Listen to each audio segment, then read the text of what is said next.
coração tão manso, humilde e sereno, que louva ao Pai por revelar seu nome aos pequenos, que tem o dom de amar, que sabe perdoar, e deu a vida para nos salvar. Solta a voz e canta. Jesus, manda teu Espírito para transformar meu coração. Jesus, manda teu Espírito. Jesus, manda teu Espírito para transformar meu coração. Jesus, manso e humilde de coração, fazer o nosso coração semelhante ao vosso. Caríssimos irmãos e irmãs, queridos padres, Aloísio, Monsenhor Alexandre, diácono aqui presente, é com muita alegria que hoje venho a esta paróquia, a esta igreja matriz, para junto com vocês elevar a Deus as nossas súplicas e pedir que de fato nós sejamos revestidos das virtudes do coração de Jesus, como nos apresentou a oração da coleta. Hoje a palavra de Deus vem até o nosso coração para que possa se cumprir aquilo que nós escutamos na segunda leitura de ontem, quando São Paulo se dirigiu a Timóteo, para que esta palavra possa nos educar, possa nos tornar firmes na fé, e que esta palavra nos sirva para argumentar aquilo que vem de Deus.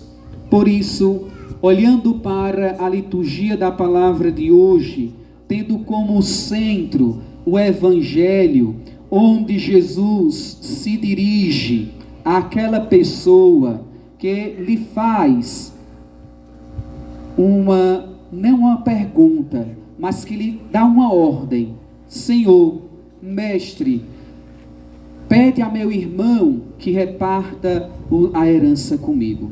Veja que pessoa ousada. Ele se aproxima de Jesus, esta pessoa se aproxima de Jesus e diz: Senhor, Mestre, dize a meu irmão que reparta a herança comigo. Este alguém provavelmente deveria ser um irmão mais novo, e este irmão mais novo está indo ao encontro deste Mestre, deste Jesus, com esta súplica. Mas esta súplica não é uma súplica correta, não é um pedido correto.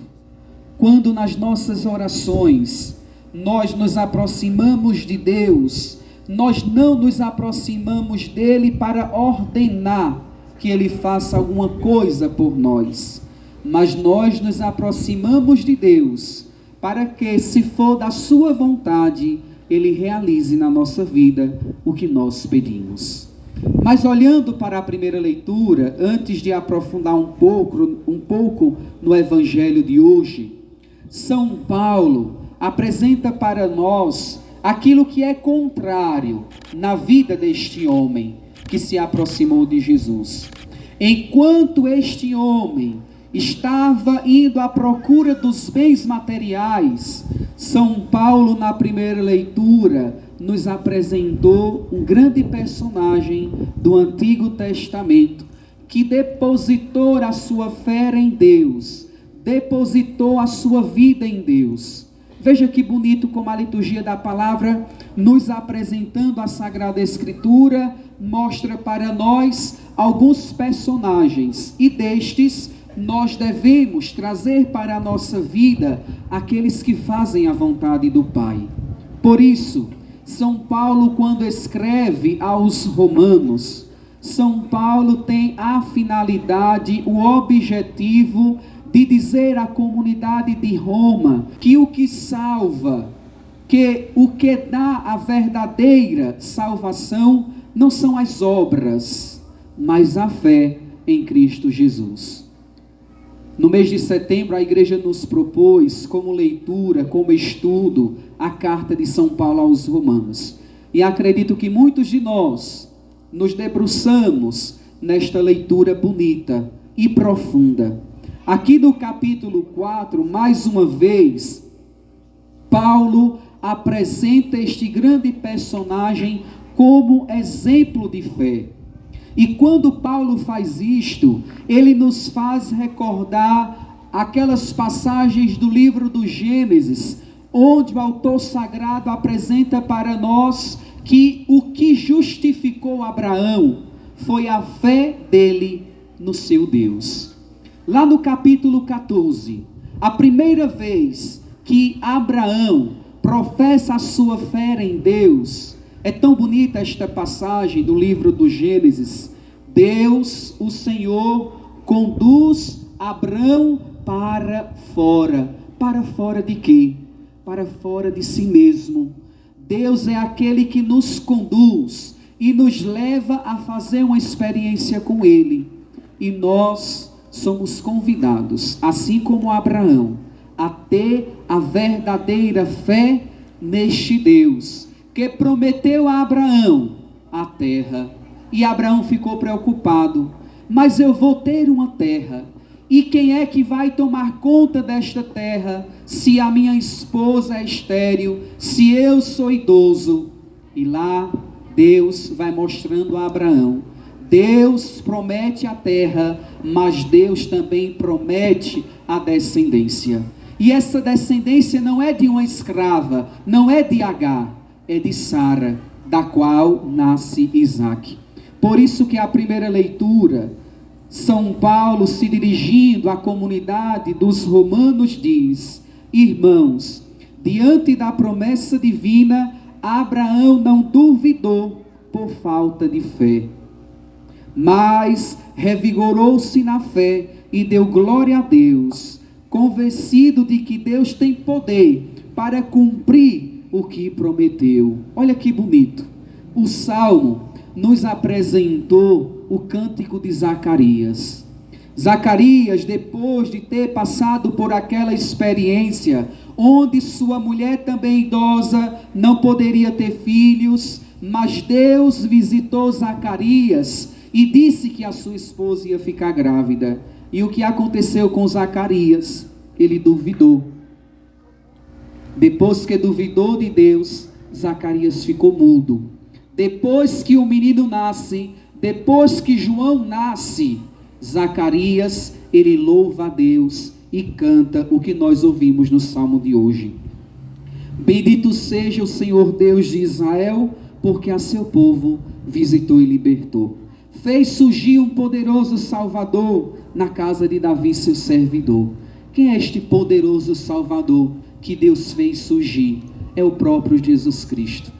Por isso que São Paulo, na primeira leitura, ele conclui dizendo para nós: ele, Jesus, foi entregue por causa de nossos pecados e ressuscitado para a nossa justificação.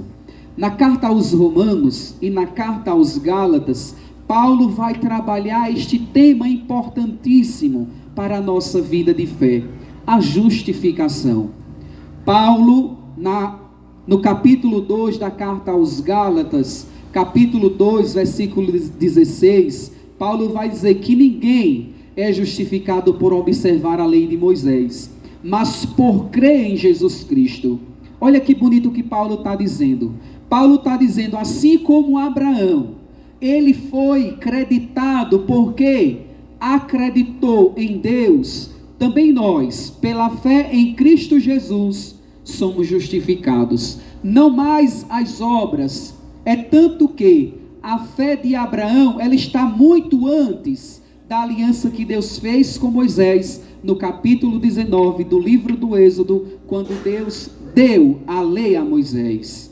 Santo Ambrósio, ele vai dizer na sua catequese mistagógica, ou seja, Ambrósio, quando ele crismava os seus cristãos, quando ele batizava e se tornava cristãos e crismava, ele fazia uma catequese belíssima sobre os ritos do batismo e da crisma. E Ambrósio de Milão vai dizer que o cristianismo é mais antigo do que o judaísmo, porque o judaísmo ele nasceu quando Deus deu a Moisés a lei, e o cristianismo ele nasce quando de fato Abraão professa a fé em Deus. Olha que bonito que Ambrósio de Milão diz, que os cristãos são mais antigos nesta leitura tipológica, são mais antigos do que os judeus, para dizer que desde o Antigo Testamento a fé em Deus era essencial para que o povo pudesse viver de fato na presença do Senhor. Irmãos e irmãs, sabendo que Paulo diz para nós que o que nos basta é a fé e não as nossas obras, não aquilo que nós fazemos, aí a gente vai para o Evangelho e percebe que este homem que se aproxima de Jesus para pedir a sua herança, ele pouco se importa com a sua vida de fé. Ele quer viver as coisas do mundo e não está preocupado com as coisas do céu. Por isso que Jesus diz, o homem se aproxima de Jesus e faz aquele pedido e ordena a Jesus. E Jesus olha para aquele homem e diz, homem, quem me encarregou de julgar ou dividir vossos bens? E disse-lhes, atenção, tomai cuidado contra todo tipo de ganância, porque mesmo que alguém tenha muitas coisas, a vida de um homem não consiste na abundância de bens. Em que consiste a vida do homem? Em acreditar em Jesus, em depositar a sua esperança em Cristo Jesus, não em bens materiais. Lucas, ele insiste sobre esta questão, em colocar a nossa esperança, a nossa segurança nas coisas deste mundo. Jesus, ele nunca critica quem é rico, quem tem bens. Ele critica o mau uso dos bens. Olha que interessante. Jesus, no Evangelho de hoje, quando se depara com essa situação, ele conta uma parábola para ilustrar o que consiste a vida do homem de fé. Ele diz, olha, a terra de um homem rico deu uma grande colheita, e este homem ficou feliz, ficou alegre, como todos nós poderíamos ficar. Quem planta um roçado e de fato está vendo crescer o seu roçado, fica feliz. Isso não é mal. Agora vejamos, onde é que está o erro deste homem rico, deste rico insensato? Ele pensava consigo mesmo, não tenho onde guardar minha colheita, então resolveu, já sei o que vou fazer. Agora preste atenção nos verbos que este homem rico usa, e as palavras que ele usa.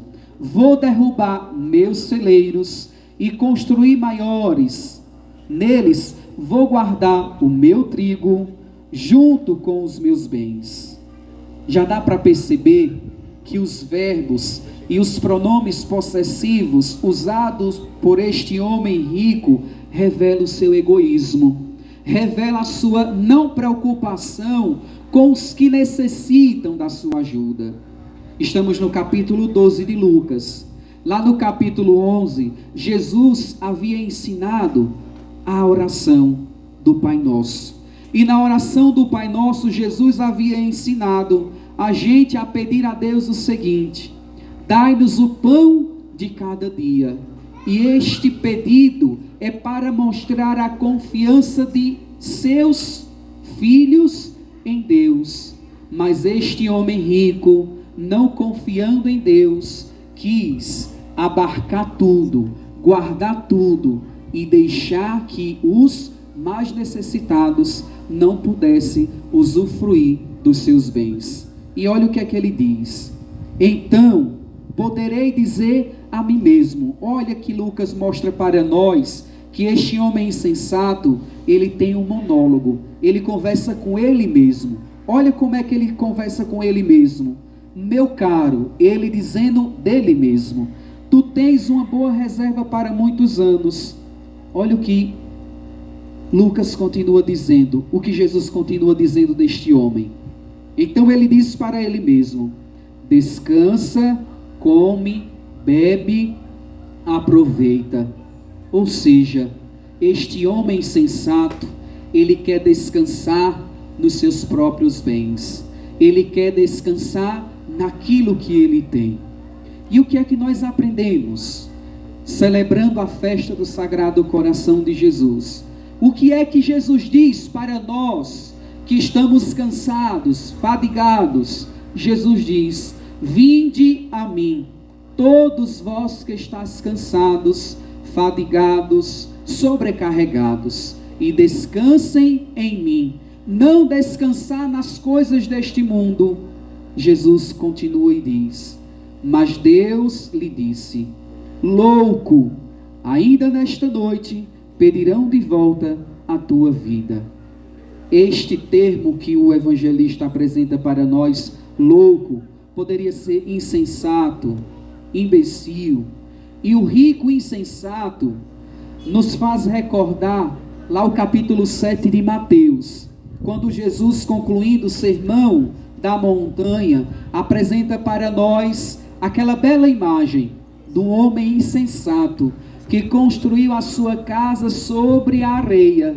Este homem rico construiu a sua vida, construiu a sua casa sobre os seus bens. E esses bens não servem de nada quando não estão a serviço ou da comunidade, ou dos mais pobres, dos mais necessitados. Lá no capítulo 7, Jesus vai dizer que o homem sensato, o homem prudente, é aquele que constrói a sua casa sobre a rocha.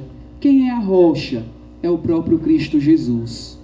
Meus irmãos e minhas irmãs, celebrar a festa de um padroeiro, e principalmente nesta paróquia, onde nós temos o Sagrado Coração de Jesus, nós somos convidados, ao longo desta caminhada espiritual, pedir ao Senhor nosso Deus a graça de não sermos como este homem insensato que depositou toda a sua confiança nos bens materiais.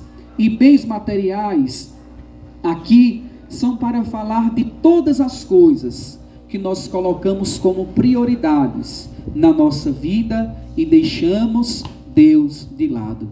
Assim como São Paulo, na primeira leitura, nos apresentou em quem nós devemos confiar,